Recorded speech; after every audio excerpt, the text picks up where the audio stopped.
Arrasate Herri Eskola. Oso oroitzapen politxa dauket, adibidez, itzen genitzen psikomotrizitate saioen inguruen. Bertan itzen ziren jaialdi ezberdinetan, ez? Irakasle askon inguruen. Bai, gaztaina erretinituen eta partizuen kartzen ginen, ez? Jolastokien danbolinan inguruen, abestu.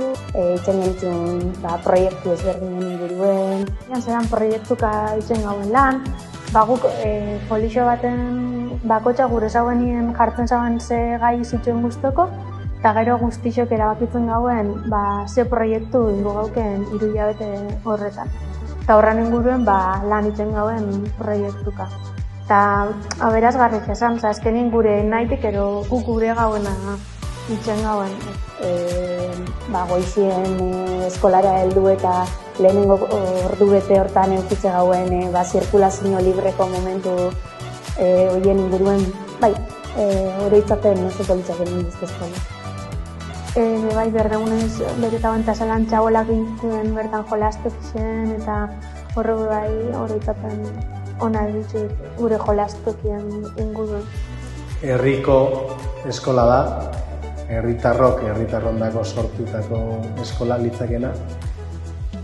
Eta nik uste dut, azkenean Euskal Herri izan gure eskola indartzu bat sortzie, hori eskola publikotarik etorri da.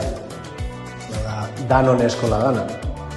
Nik uste dut garrantzitsu dela Euskal Herritarrok bertan egotie. Guk gure eskola guk sortzeko. Gure kuadriako eta laguntaldeko harremanak euskaraz izatea, euskalduntzia eta gizesan oso pozgarria da niretzat eta ikustia azkenian euskaldundu ahal izan garela eta eskolako harremanen eskerru bai euskaldundu ahal izan garela. Ez auketan gure proiektua zein da, ni bertan nire lana, nire izerdiak bertan itxidot, badaki ze izerdi dien, ze usain dauken izerdi horrek, eta zen hauen dudabarik, nire zendiak herri eskola doiaz.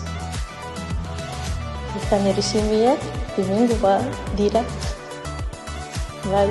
Erguinetik mundura bai.